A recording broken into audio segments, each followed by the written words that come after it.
What's going on, guys? Welcome back to another episode of Rusto Mod. We are back in the shop and we are working on our C60 pickup truck. So if you guys missed the last few episodes, we are trying to build a budget C60 chassis swap. So what we did was we actually got a modern Silverado chassis and we got our C60 that you see behind me. We yanked the cab off of both trucks and then we put our C60 cab on top of our Silverado chassis. Once we got the cab on the chassis, we went ahead and made cab mounts for it. And in the last episode, you saw us finalize all the cab mounts and the cab is officially mounted onto its new frame. So now we have a bunch of loose ends to tie up so we can make this one pickup truck again. So we're gonna go ahead and try to finish up all the last things that we have to do mounting wise from the cab to the chassis. And then we can start on all the little stuff to make this thing run and drive, like steering, brakes, and a bunch of other stuff that we have to tackle. So let's get into it. So in the last episode, I mentioned that I want to try to pull the front clip off so that way we can go ahead and try to repair all the stuff that we had cut out in the last episode. So that's going to be my goal for this episode, is to try to get this whole front end fixed, and then we can go ahead and start working on brakes and steering and all that stuff with the front clip off. So that way it's a lot easier to be able to work on it. But first, before I pull the front clip off, I want to try to test fit some few things. The first thing that I want to try to test fit is the front bumper. So the bumper I pulled off and I cut that stupid little spare tire holder thing that they had on there. I'm going to cut the mounts off of it and then try to flush it out so you don't really see it on there, and then try to match the patina. But this is the front bumper that was on there and we want to go ahead and try to fit that first. I want to do that first because then I can know how much of this frame I have to leave on there. So real quick, I'm gonna go ahead and throw that on and then I can see where I want that to be. And then the other thing that I wanna do is try to pull that fan off, because we're gonna actually run electric fans. So whenever we center the cab up, you can kind of see how far forward the motor is, and I want to make sure that I have enough room to fit a radiator in there because it is really kind of tight in there. So let's tackle this bumper and radiator first, and then we can go ahead and yank this front clip off. All right, got our bumper here. I'm just gonna try to set it on there and see what it looks like, kind of without doing anything. All right, honestly guys, with the bumper just kind of thrown on there, that fits really good. That actually is almost exactly the height that I was looking for. So it's a little crooked. I think it has a little bit of a bend to it whenever I cut that off. So we can try to fix that. But the height is pretty good. And so this bumper is mounted on these two holes on the front. And then it's also mounted on these two holes on the top. So at least we have something we can grab off of on the top there. So I was thinking I would have to raise it up some, but that actually works really well. So let me try to mark this frame, trim a little bit of it off, and then we can try to see where we want that thing to fit.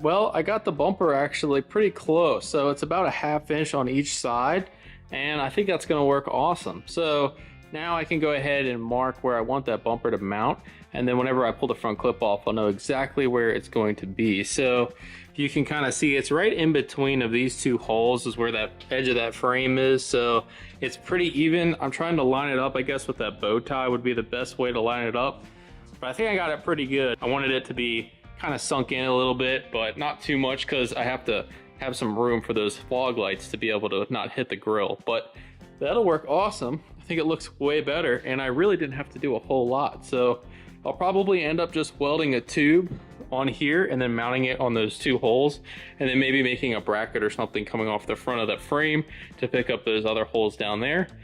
And boom, we have our bumper mount. So now that I got the bumper pretty much figured out, I want to go ahead and move on to our mechanical fan, because this is going to be a pain in the butt if it doesn't work. So I'm going to try to pull this thing off real quick, and then I'll show you guys an awesome product that we can throw in this thing to hopefully cool it down pretty good.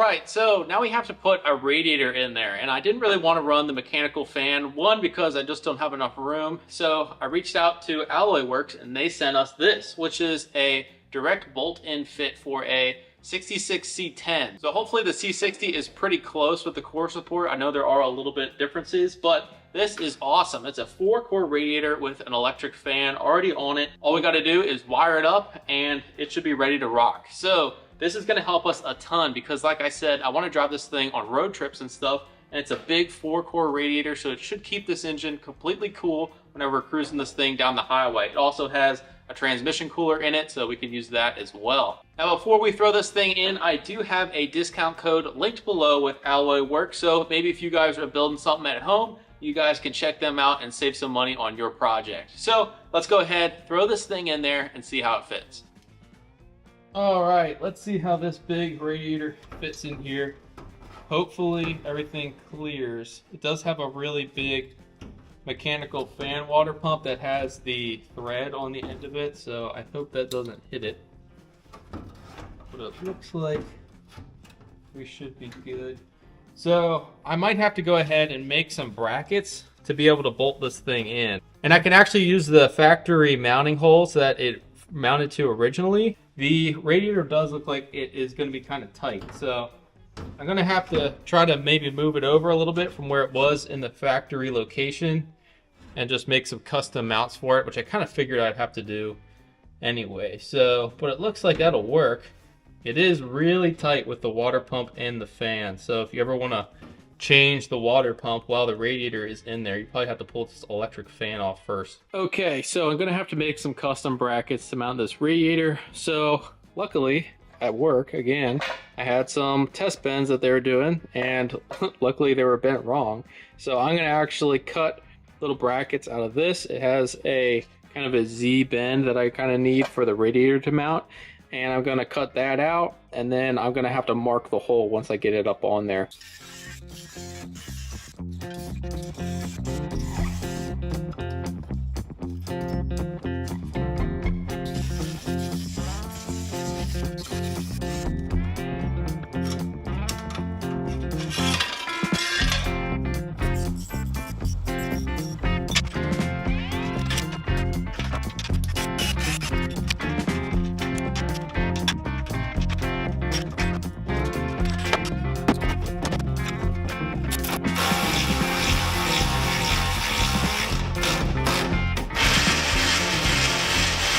Alright, so we got the radiator in there and it's just mocked up for right now. So these brackets are really ugly. I just wanted to kind of give myself some room to see where it'd mount to, but ironically, both of these holes I didn't even drill.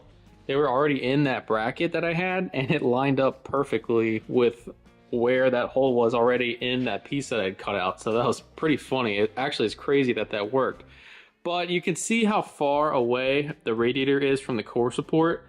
I'm not really sure if I like that because you can see how close that water pump is to the electric fan, and I'm not really super big on that, so I kind of want to move it back a little bit. So maybe I'll find a little bit of a shorter bracket to make that work, but it does fit in there and it looks like it'll work if I can just scoot the radiator back. But one thing that is good about it kind of being away from it is I can get to this cap a lot easier. If I bring it close, it's actually going to hit the top of this core support, and along with this spout, I'm not really sure why they put it out on the front, but I'm going to have to kind of get a hose on there so I can get my overflow tank somewhere. So it's kind of weird the way that they did that, but I think that is going to work, at least for now. One other thing I could do also is just get a regular electric fan water pump and just swap it. Maybe that'll be a way to go. It's a little bit lower profile. It doesn't have this sticking out of the front. It does have a little bit of a nub sticking out of it, but it might work out a little bit better. I'm not really sure, but at least we know the radiator should work in this, and we know a general spot of where it's going to be. So I'm gonna go ahead and start trying to pull off this front clip from the cab. So it looks like there's some bolts under here, some bolts in the door. Obviously the bolts that are holding the side step on, and I should be able to pull this entire thing off, and then we can go ahead and finish that stuff up and then start working on steering and brakes.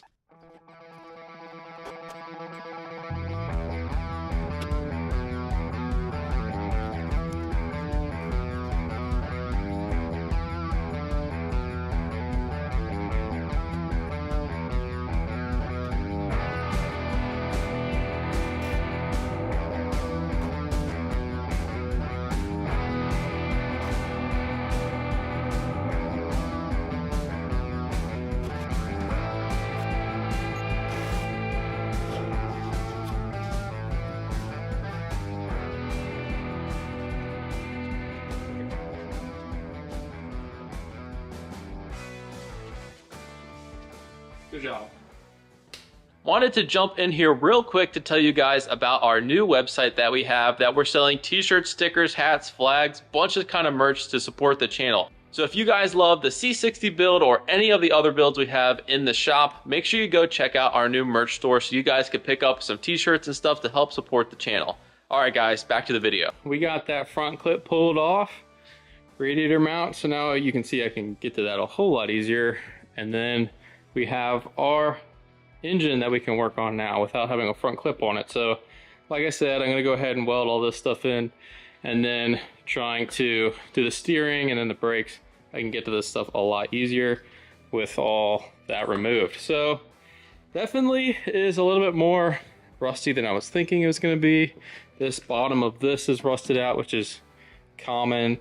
This step doesn't really look that bad, but the other side is a lot worse. You can kind of tell because they had this little strap holding it up, but ain't much holding that on. So I'm gonna have to address all that stuff, but worry about that in a little bit later, because now we got to figure out how to get this thing steering.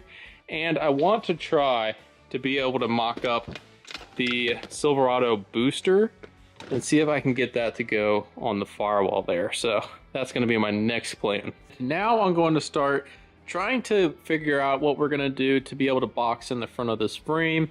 So I got some little pieces of steel. I'm just going to have to cut them out and then just try to box it in the front half, and then also finish welding that front tube in there. Then I should be pretty much done with the welding on the frame of the truck.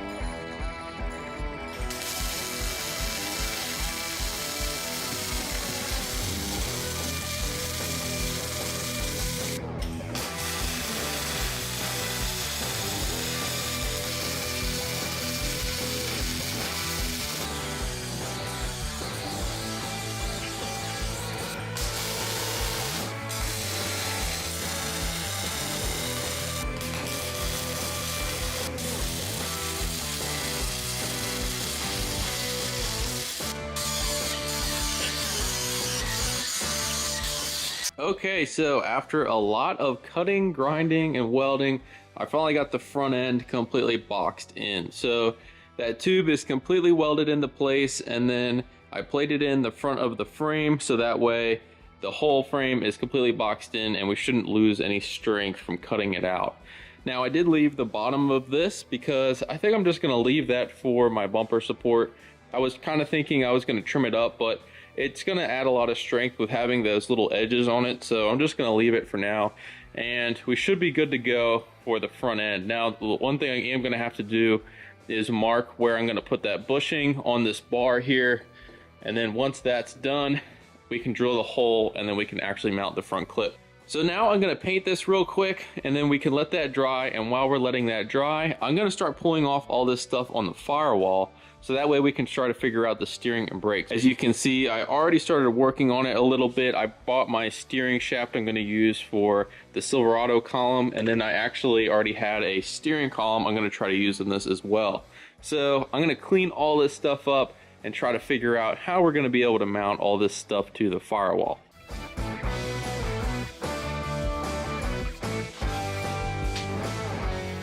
I went ahead and just pulled off the master cylinder, and this one actually had the hydraulic clutch, so there's two master cylinders that are actually in one reservoir. And then I pulled off kind of all the brackets and pipes and all the other stuff that were on here. So what I'm thinking I want to try to do is use the stock Silverado booster. So this is the stock Silverado booster, and if you try to stick it in the hole here, it actually works pretty good, and it lines up pretty well with the C60 brake pedal. So what I'm thinking is I probably just want to mark where the studs are going to go through the firewall and bolt this booster up, and then hook the pedal up to this. And I already measured it. It looks like it's going to be pretty close to what the C60 pedal throw is going to be. So this actually might work perfect if we can mount it to the firewall. So that's what I'm going to work on now, is trying to mark out where those holes are going to be, and then drilling some holes in the firewall and mounting up that brake booster.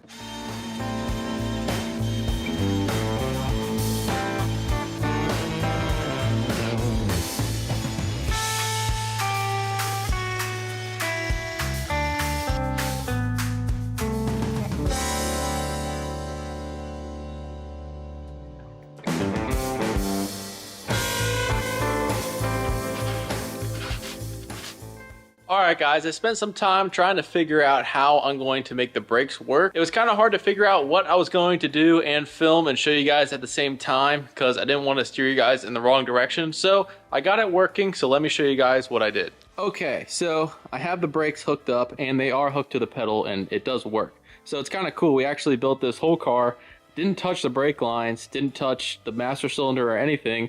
Everything is still bled and we didn't even have to bleed brake lines or do anything. So, and the brakes all work. So basically I took the brake booster and I kind of scribed it onto the firewall, and then I drilled the holes into the firewall where it needed to go, and that actually worked really well. So the hole size for the booster is almost the same as it is in the C60, so that worked out really nice. So that drilled right into that bracket that holds all the pedals and everything. So it is structurally sound in there. I was kind of worried it would just go right into the firewall and it wouldn't have any strength to it, but it actually went right into the pedal bracket, which is good. So I have that mounted into the pedal bracket, but my next problem was the rod coming out of the booster was in a different location than the stock C60. So what I did was basically the way that this pedal works is it has this rod here and it pushes onto this one and it pivots up top here. So you can kind of see me move the pedal back and forth, and the brake rod is actually hooked into a hole in this bracket. So all I had to do was mark where this rod was going to come out, drill a hole into this bracket. I pulled the whole thing apart, and then I just drilled a hole for the new rod location and bolted it in, and boom, I have my brakes. So that all works good. Now the one thing I am going to have to do is make a little spacer between the firewall and the booster. You can see there is a little bit of a gap between the booster and the firewall, so I'm going to have to make like a little spacer in here because currently it's just resting on the booster to the firewall, and we got to have something for these threads to kind of rest on. So I'm going to make like a little spacer in here so the threads can go over top of it, and then bolt that down, and boom, brakes are done. So besides that little spacer I'm missing, the brakes are pretty much done, and we're using all factory Silverado parts. So if you ever have a problem with the master cylinder or the booster, you can just go to your auto parts store and find one probably on the shelf.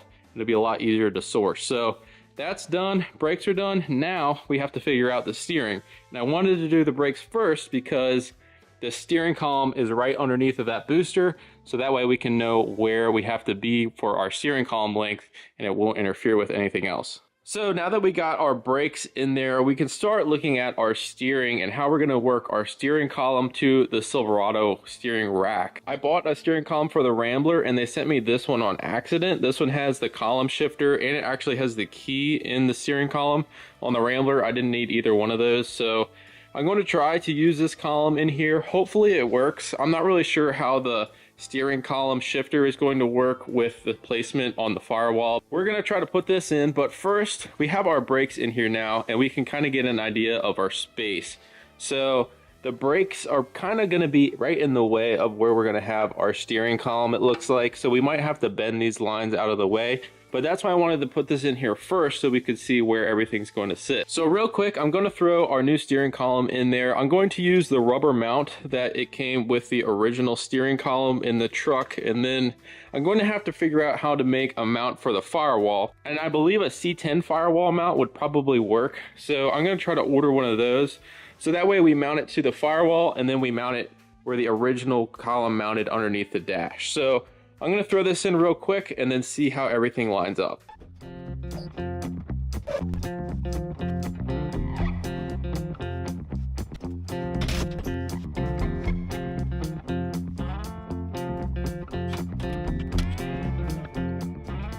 All right, we got our steering column in there. It's just bolted up where the factory column mounted. but I'm not really sure if I'm going to use the steering column. I'm not really happy with this key thing. I don't really like that very much. And then we also have the key on the dash, which I would rather use because that key locks all the doors and everything. So I don't know, maybe we'll use it, maybe not, but it does have the shifter on the top, so that's kind of cool. But I don't know if we'll be able to use that either. We'll just have to see. It's gonna kind of be up in the air, but at least the length, it looks like it'll work good. So worst case scenario, I can order a column without the shifter and without the key on it, and I can just use a regular shifter, and then I can use the key that's in the dash. So it just so happens that the Silverado shaft diameter is the same size as the aftermarket steering column shaft diameter. So basically all we need to do is take a piece of this tubing, which I have right here. This double D shaft will slide into one end of the U-joint, and then we can put the other end of the U-joint directly on our steering column, and we should have steering. Okay, so I quickly removed our master cylinder from the booster so that way I have some room here, and I tightened up our U-joint on the steering column. So now all I have to do is be able to measure for this shaft to go into the Silverado rack and pinion, and we should be able to cut that shaft to length, tie it into here, tighten these down, and the steering column should be pretty much figured out. The one thing I am going to have to watch out for is it is kind of at an angle, and I don't want the steering column to run into the brake lines, and I don't want it to run into the frame. So I'm going to have to keep it at an angle where it doesn't hit the frame, and we should be able to make that work. So I marked out where we're going to have to cut our steering column. So this is where it enters into the Silverado part of the steering column, and this is how far down it goes into it. And then I have to add the length of the shaft to be able to go into our new steering column. So that's about 5.5 inches is what I'm getting from the length that we have to add. So I'm going to chop it here, clean it up, and then we're going to try to install it in there and see how everything lines up.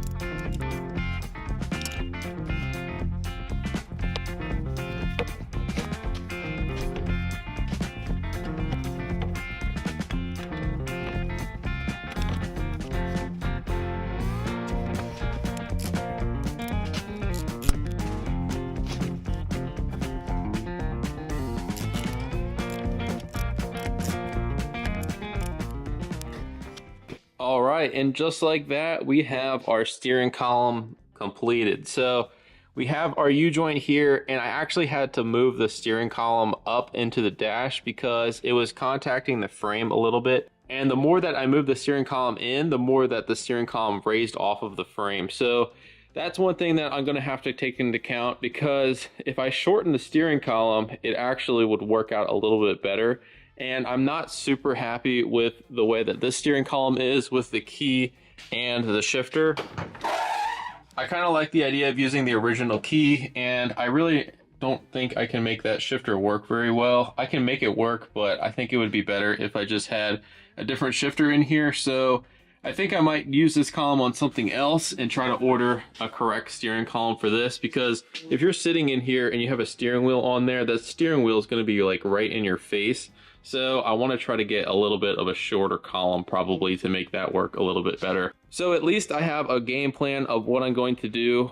All of this is going to stay exactly the same. I just need to make that steering column a little bit closer to the dash on the inside. But we have our steering column figured out, and it does steer. I am missing a steering wheel. I don't have a 9-bolt steering wheel here, so I'm going to have to order that as well. But at least you guys have an idea of how we can make the steering and the brakes work on the C60. It's pretty simple. Amazon, eBay, I did it. Wherever you buy your steering column, they usually have 30 to 35 inches of length. So you can try to measure what column you're going to use in your project, and it works really well. And the shaft actually is perfect for the Silverado. So I'm really happy about that. And I'm really happy we were able to make the factory brakes work as well. We do have to add some little spacers and stuff to get that all dialed in, but the steering and brakes are pretty much figured out. So the next steps are trying to pull all this stuff off. I actually want to go ahead and paint the entire firewall and try to paint the inner fenders and getting all that stuff fit on so we can put our front clip back on the truck and try to work on wiring. So you're gonna see all that stuff in the next few episodes of Rusto Mod. So make sure you like, comment, subscribe so you can stay up to date with all the projects we have here on the channel and the rest of the C60 build. Thanks for watching, guys. Make sure you like, comment, subscribe, and we'll see you guys on the next one.